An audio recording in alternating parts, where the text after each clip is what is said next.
Hey, BA fam. I don't even know if I need to introduce this week's guest to you, but Morgan Debaun, the CEO of Blavity, is in the house.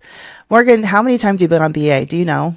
At least 2 or 3 times, This maybe is your more. fourth time. Really? hmm You Wow. were, I had forgotten how early in the game you had come on. And I just thank you for that because when you're starting a podcast, I mean, it's different now, but yeah, we started this 10 years ago. And for you to say yes at the time, it felt huge for you to say yes to my invitation to come on. And I actually went back and I listened to, don't make that face because you know what I realized? You're just the same. Like, I am the you same. just sound the same. Your vibe is the same. Never change. Yeah, and part of me is I just was like really impressed by that. I can't say the same for myself. I listened back to myself in early VA days and I'm like, "Oh, baby girl." But how does that make you feel to hear that? Like what do you Yeah, I think I what am do you pretty think? much, I've always lived by like a center of principles and I always felt pretty comfortable with who I am. I think the times in my Mm, life where I've been the most unhappy, it's because I let other people influence me too much. But like when I'm just me, then everything is much easier. yeah, I think and being around people like you, I mean people like you not to make you feel like I'm putting you under a microscope, but I feel calmer in your presence and I'm someone who's like I maybe it's like a little bit undiagnosed ADHD and just like in general enthusiasm, but I am an introvert, but I am excitable and I am emotional and raw, and that's just who I am. And so I feel like you are like the duck, calm on the surface, but your little feet be kicking. Got a lot going on behind the scenes. That's right. Yeah. But that seems to be like a core of who you are. Where did that come from? Like that Yeah. inner sense of calm and self-love. I definitely did not grow up with a deep sense of like comfort with myself and all of that. And I just wonder if you could talk a bit about that. I think that being grounded today is because I feel like I have made a lot of a sequence of choices and a series of choices that were mine. And Mm, so when there are situations that are not great, when my life isn't going according to plan, when we overspend on a budget or a relationship doesn't work out, I feel like at a minimum, I still had control over the path that I chose. mm, And I think that gives me a sense of calm and like being grounded. And I think for anybody who feels like wants to feel that's kind of like you're never too high and you're never too low. mm. Right? Like amazing things happen. We close a huge deal at Blavity, or, my partner Josh closed a huge deal for his business because he's also an entrepreneur. We go out, we celebrate. If something bad happens, we go out and we manage it. Like, I just feel like everything is figure outable. Mm. And I think that that has helped me be pretty resilient in any situation. Yes. I mean, a lot, even though you at your core haven't so much changed, at least from like the way that I know you through these interviews, but your life has certainly changed a lot since those Yeah. 10 years ago. One of the things that you talked about on your first episode was I felt very much when I was reading the introduction to your book, like I was like, oh, that's who I spoke to. Yeah. Because I remember one of the things you were like, well, I'm 10 pounds heavier than I want to be. And it was just indicative of like not really balancing and like working around the clock and eating crap. And I wonder now, like looking back at her, if she had this book, do you think you would have done anything differently? Oh, absolutely. I think that the the person that I started with, like many people, when you're in your early 20s and you're just getting started, or even your mid 20s, depending on where you are in life, you're still figuring out what your purpose is because you've been told your whole life, like all these steps that you need to take in order to be successful. And you're told your whole life all of these rules you need to follow to be successful. Get a good job, work really hard, like speak up, share your ideas. You're told all of these things and what you're supposed to do that's going to have a successful outcome. And the reality is those rules and that playbook was actually designed by people who they don't even play by those rules.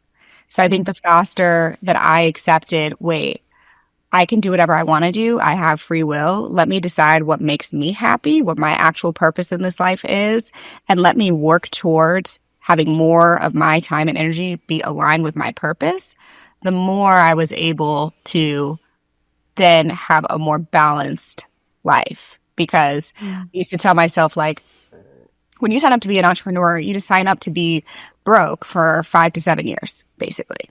Because your first few years, you're putting everything in the business. Then maybe you make a little bit of money. And then you're like investing all that money in all these people that now you're responsible for. So your income is incredibly unstable.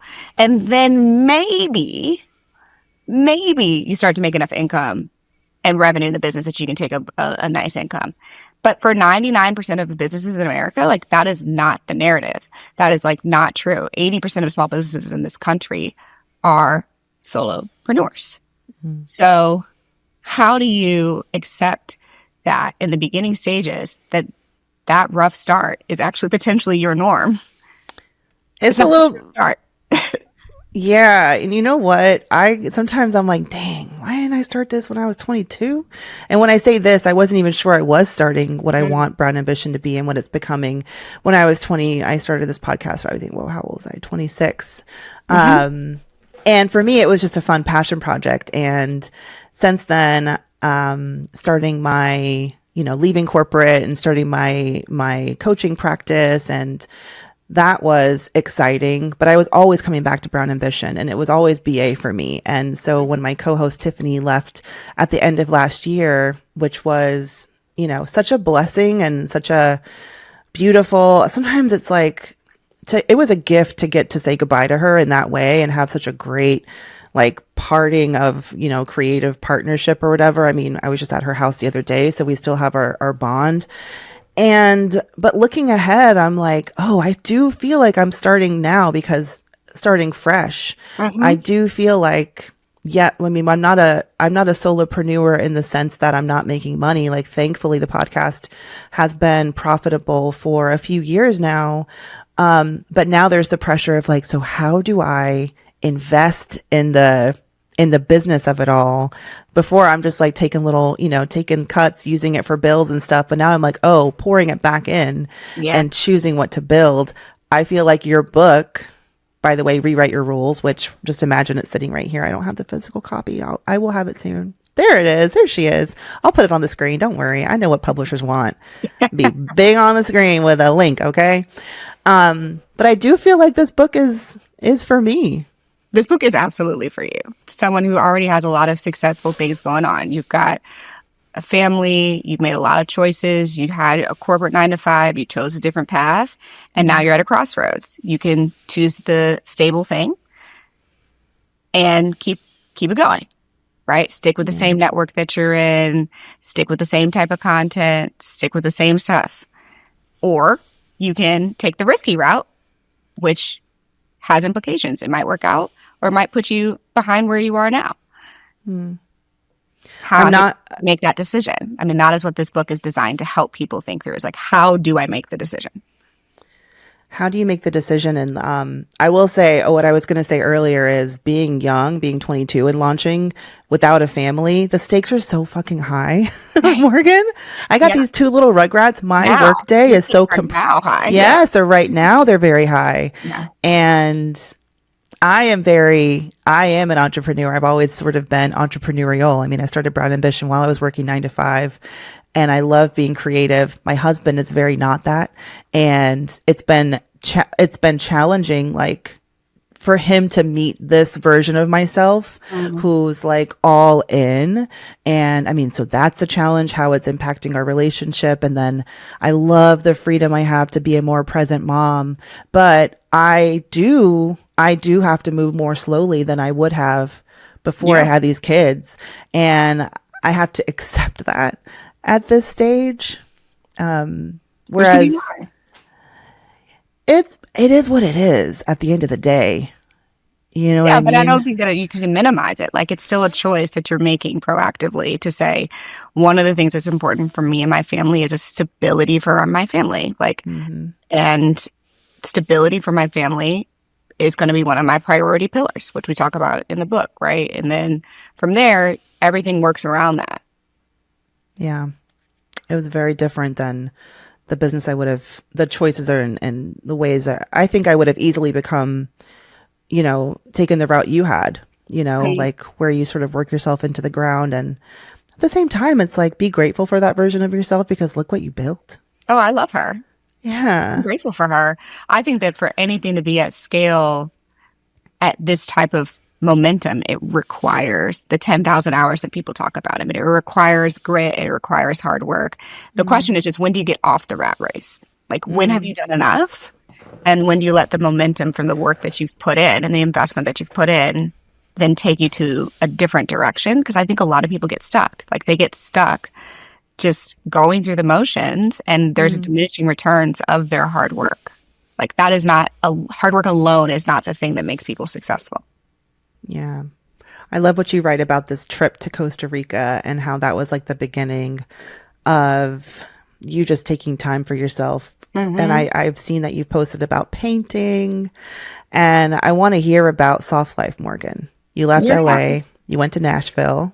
You're in Nashville now. You found your boo, Yeah. had your baby. He's thriving. He's a full toddler, so, it's God rough bless. here. Yeah. I got one of them too. Rough out here in these little streets.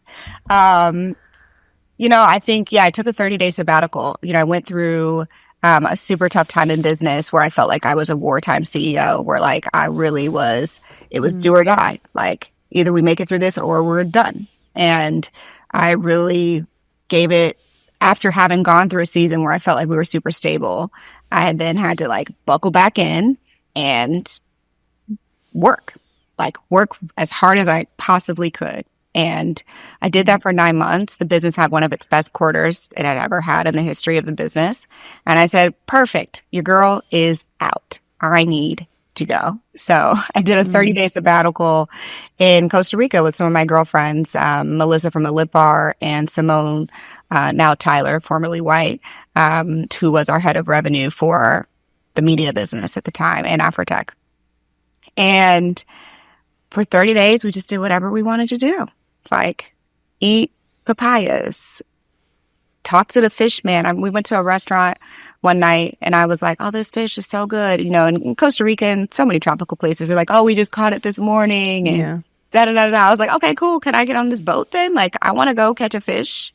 And they were like, yeah, we can get on this boat in the morning. So we literally went on the fisherman's boat in the morning, caught the fish. I get terribly seasick, by the way, which I knew, but I was like, I'm going anyways. Caught the fish, smoked a lot of weed on the boat because I was trying not to be so sick. And Oh, okay. Did that help? cooked the fish at night, and we had fresh ahi for dinner.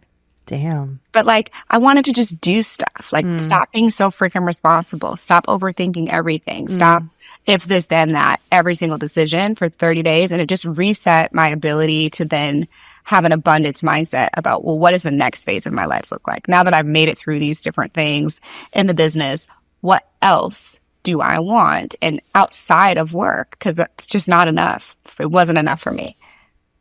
Yeah. And how much of that also is having a team to support you so that you can be free? It required a new team. I mean, I had to dream up a whole new organizational chart. I had to dream up a whole new personal team. So it required a lot of transformation. It required total transformation. And I think, my hope with the book is that it gives people the framework to identify where they need those transformations in their personal life as well as their professional life. Do you feel as if, well, let me back up a little bit. I sometimes as a mom, I'm so grateful. I talk about how you can list out the ways that makes it more challenging to be ambitious and to have a career and all of that and to start a business.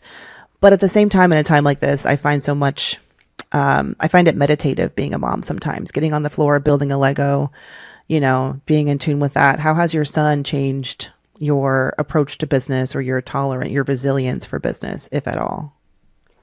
I think I was very much a yes, I can do these things. Yes, you want me to fly to this city? Yes, I'll go from city to city and like take all these meetings and do this stuff. I've always had a little bit of like boundary and no, but I think when you have kids, it requires a different weighing of your time. And I think certainly for me, that has been the case, particularly when they're really young. I think over time, they're a little less impacted by you being away for 2, 3, 4 days, hopefully. I'm hopeful for some freedom.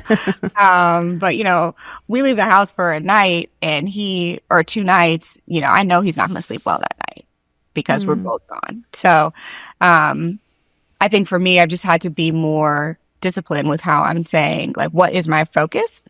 What are my priorities? I can only do 3 things at all times. I can only be prioritizing 3 things. Those 3 things can change, but right now, 3 things, and that's it. And everything has to pass through those 3 things to make it out on the other side. And that, I think, principle is something that I've learned and lived by. And I think having a kid just basically reinforced that. So now it's one of those things, those 3 principles that you're sort of filtering those 3 values. What are they, if you don't mind sharing? Yeah. So there's 6 pillars in the book that I talk about. And at any point, you're prioritizing 3 out of these 6. Okay. The 6 different ones are wellness, stability, freedom, money, relationships, and passions. Okay. So for me right now, stability is important because family. 2, relationships, because my relationship with my partner, I'm getting married in August. We've got a lot going on. And then I think the last thing for me is freedom. Like, I am spending a lot of time making sure that I'm doing things that I want to do, that I'm in control of how I spend my time, right? Let's say you're a medical student. Freedom can't be one of your priorities because you're stuck into a system, right? But maybe it's passions. You're volunteering your time and you're doing things for other people and that makes you feel good. Or maybe it's relationships and you're going to church, building a church community and building relationships with your peers and your colleagues, right? At any different phase in your life, you're going to have different pillars and those are going to change. And then what I think it does is it also helps you accept that the other pillars are not a priority. They're on maintenance mode. So it's not that I am eating cake and, putting a bunch of sodium in my food every day because my wellness isn't one of my priorities. But it does mean, like, I was supposed to go to Pilates this morning at 6 a.m. and I just accepted that was not going to happen and I was going to pay the cancellation fee. And I didn't beat myself up about it. I had all intentions of doing it. But my son woke up early and I said, you know what? We're just going to hang out then. That's fine. Good morning. Good morning. Good morning. I think one of your podcasts, we should mention The Journey, which I feel like you've tried a couple different kinds of podcasts, right? Yeah, I've had Work Smart. I have The Journey. We're probably going to transition The Journey back to Work Smart soon. Oh, really? Okay. Yeah. And then I was on Blavity had a podcast for a minute. I do feel like you're not afraid to test new things and try new things business wise. I'm the queen. I'm a queen of failure. I believe in testing everything and failing as quickly as possible so that you can decide what's working and what's not working. Because the more shots I have at the goal, the more likely I'm going to hit the goal. So what has that look like for you in terms of your business right now? Like, what are you trying right now that you're not sure? Is Blavity Fest one of those tests? You've done it once. Blavity Fest is not really a test. So Blavity Fest is at the end of May in Atlanta. It's a mix of a conference and a music festival. So we've got music in the evening, Kirk Franklin, 2 Chainz, a variety of different artists. We've got a DJ battle with local Atlanta. Kirk Franklin and 2 Chainz, the dichotomy. Well, Kirk is on Sunday. Okay, After on brand. Brunch. Okay, it's Atlanta. I thought you said Kirk was opening up for 2 Chainz. No. Saturday is 2 Chainz. Got it. We getting lit Saturday. Kirk is off Sunday. Oh, got it. Okay. Makes sense. And we've got like really great speakers, everything covering things from, wealth, personal finance to wellness, speakers like Debaun, Tiffany, of course, the Budgetnista. So you all know Tiff. So many incredible people. And we've been in the events business for a decade. Right? Like AfroTech is huge. It's the second largest gathering of Black professionals in the country outside. Listen, it's only the second largest? What's bigger? Essence Fest is bigger. Oh, okay. Fair enough. Yeah. But damn, huge. Yeah, it's a lot. It's so much fun. It's fantastic. And it's just a great place to grow and invest in your ability to kind of get to the next level. Whatever your goal is, there is something for you at AfroTech. Now, for Blavity Fest, we've had different iterations of a Blavity Fest. We had Summit 21, which was in Right.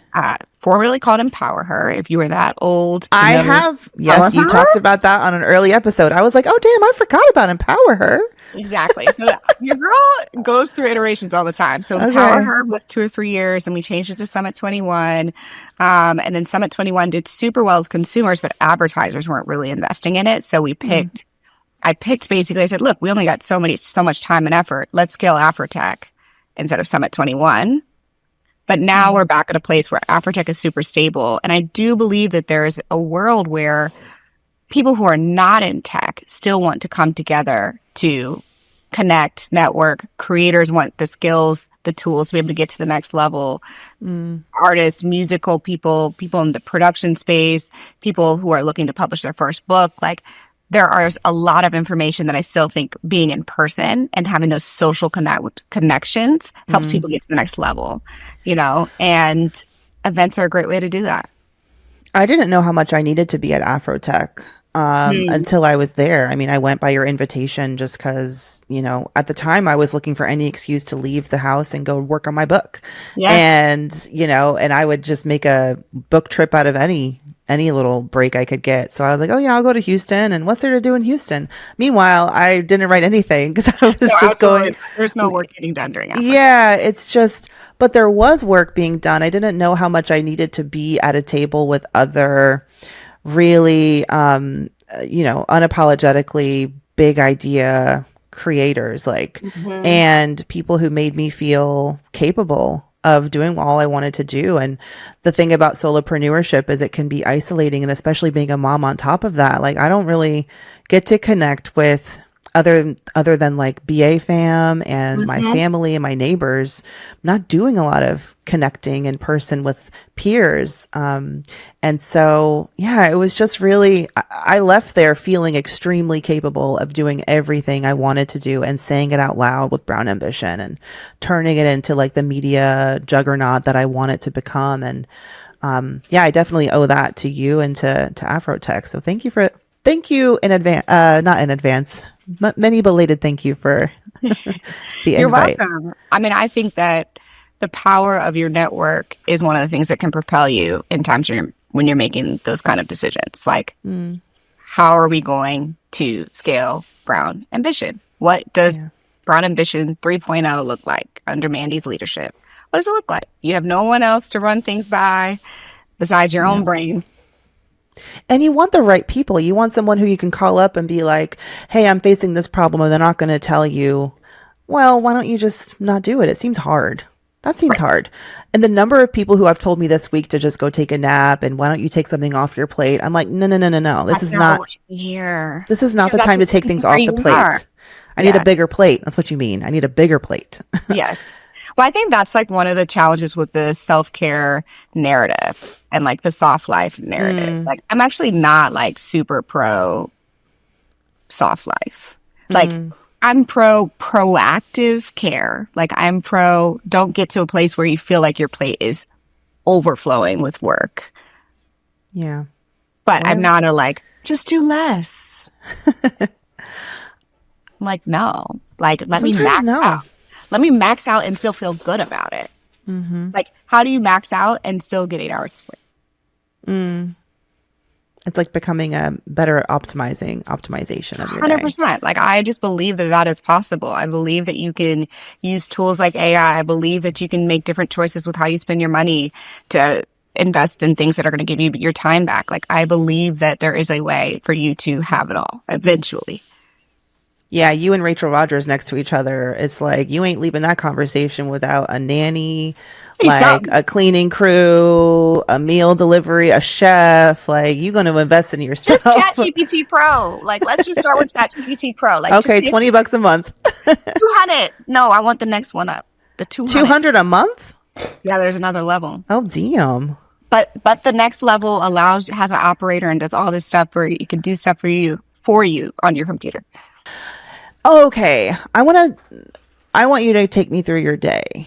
I want you to tell me, do you have a certain routine? How are you balancing and checking things? And also, who are the people that are checking in with you and supporting you throughout the day? Like, Yeah, give I me a mean, my peek. day, I mean, I have to say I live in a state of privilege right now. So I don't want anyone to hear this and be like, girl, you're doing too much. Yeah, But I I also love it. think it's important for people to understand at a certain level how much help we all really have behind the scenes, because I didn't realize this until it was far too late that people have things like house managers and nannies and au pairs, and they have live-in nannies or rotational nannies where someone is working 24/7 for a week, they're off, and then another nanny comes while they're off. They have two full-time nannies. Like, I didn't know the game that people were playing while everyone was telling us, just lean in, just lean in, just say yes. And I'm like, ma'am, you didn't tell me what was going on behind the scenes that allowed you to lean in.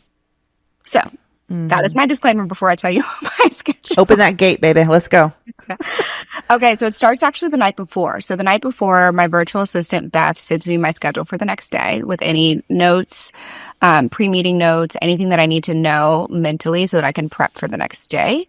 So every meeting that I have two calendar invites. I have the actual calendar invite, and then I have the notes for that meeting with any context, like who introduced me to that person, what are we supposed to be talking about, any pre-reads, like all that stuff.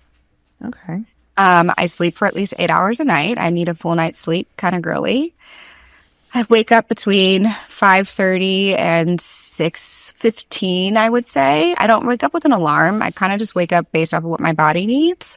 But I'm just pretty consistent. I wake up with the sun, which is hard to do in the winter, but the sun. So you go to bed at like 9.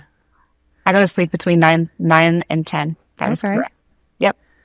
I am not a night owl. I'm a morning person. So I'm highly productive in the morning. So I wake up and typically I sit in bed and like get some work done while everything is still nice and warm. Yeah.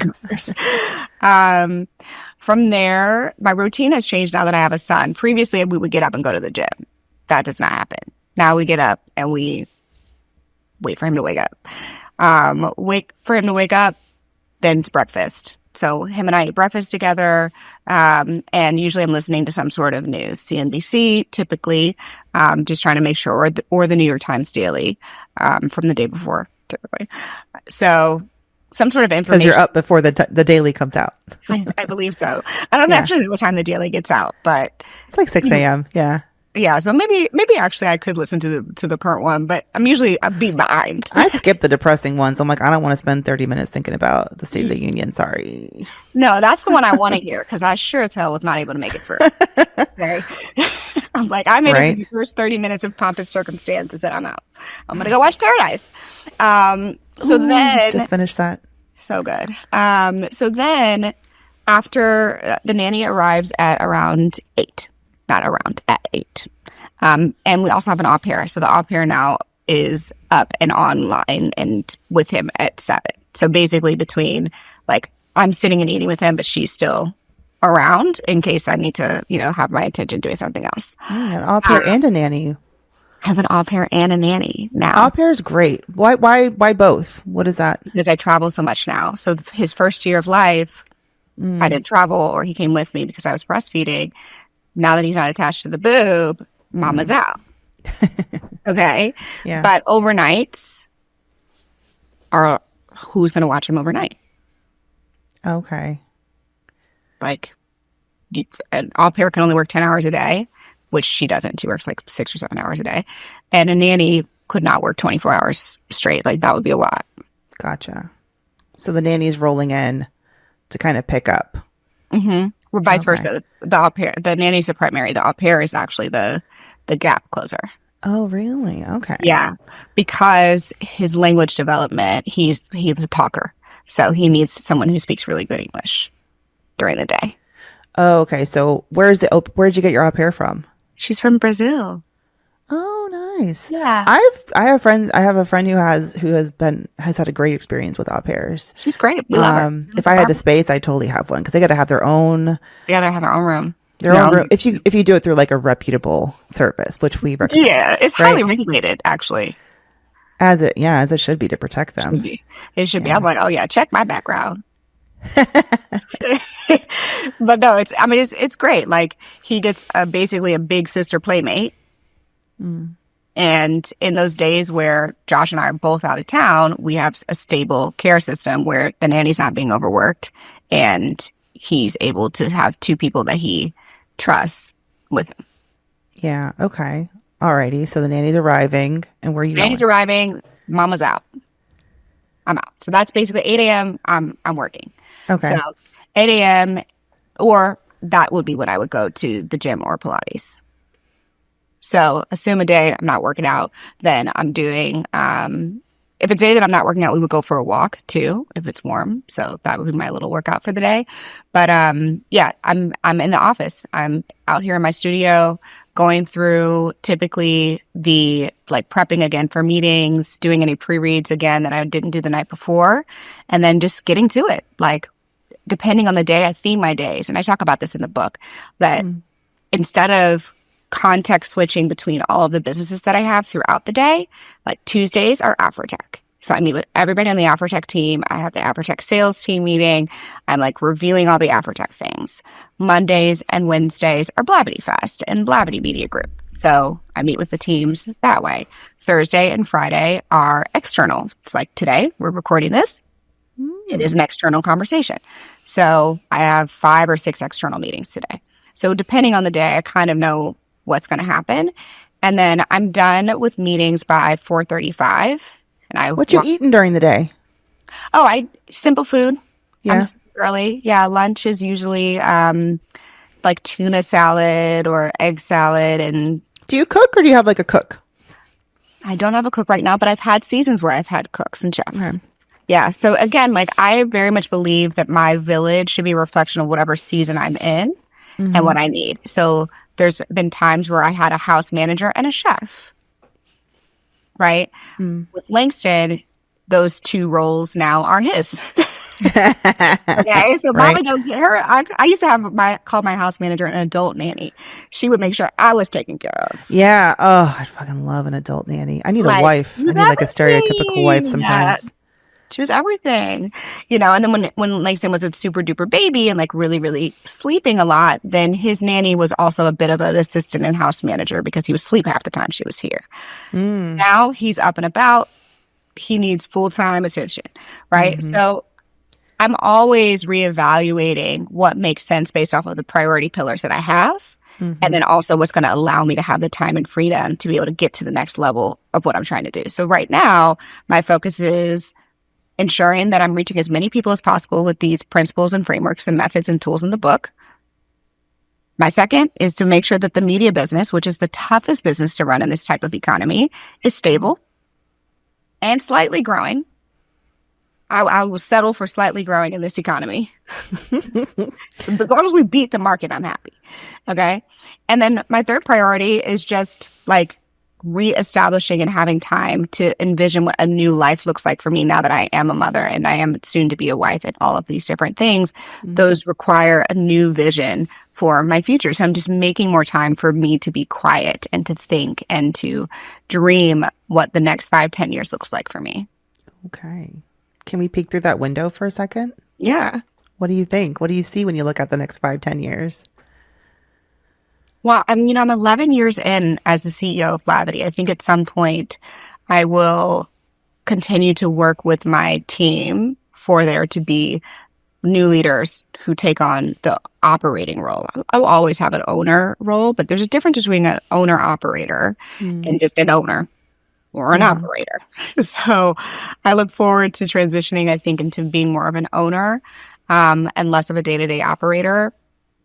I think the second thing is, I'm really enjoying working with small businesses, and I really enjoy helping entrepreneurs who are already doing well get to the next level. Like whether that's raise their first round of funding, whether that's think about their own exit. I've bought 3 businesses in the last 10 years, so I know what it's like to go through an exit and to be on the other side of integrating. I don't think I want to be a venture capitalist, but I do believe in like being a good capitalist. In other words, maybe raising a fund and investing in small businesses and helping middle market companies get to the next level. So I think there's a lot of different ways that I can take it. With more time, the opportunities will reveal themselves. I think I'm excited for what comes next. I also, having been on the journey like just yeah, from the outside looking in, it's fun. You're like a character in a story that, I mean, I know I'm that you're a writing human being. myself. Yeah. And I just think it's really, yeah, I think it's a privilege to get to follow you on that journey and every once in a while check in, see what's happening. What's this new iteration of Morgan like? And I just wish you so much luck with the book. And I hope it is as huge as it deserves to be. I will be giving a copy to multiple solopreneur friends of mine who I feel like need it. And yeah, just let me know what Morgan coaching program I can sign up for. And You can sign up for Work Smart. We meet monthly. We have so much fun. And we usually have about 150 people on the call. We talk about whatever's going on in the world. And I just help people work through it. amazing. All right, Morgan, y'all go check out her book. Pre-order it now. I'm putting the link in the show notes. And do you have a book website? I'm sure you do. Rewriteyourrules.com. RewriteYourRules.com. That's There right. we go. All right, that's how you know she was talking to Tiffany. Everyone's got that book website now. You give me the 10-step plan and I shall follow it. I mean, it works. It works. All right, VA fam, thanks for tuning in. Morgan, thank you so much for joining me at Brown Ambition. Mandy, thanks for having me. See y'all later. Bye.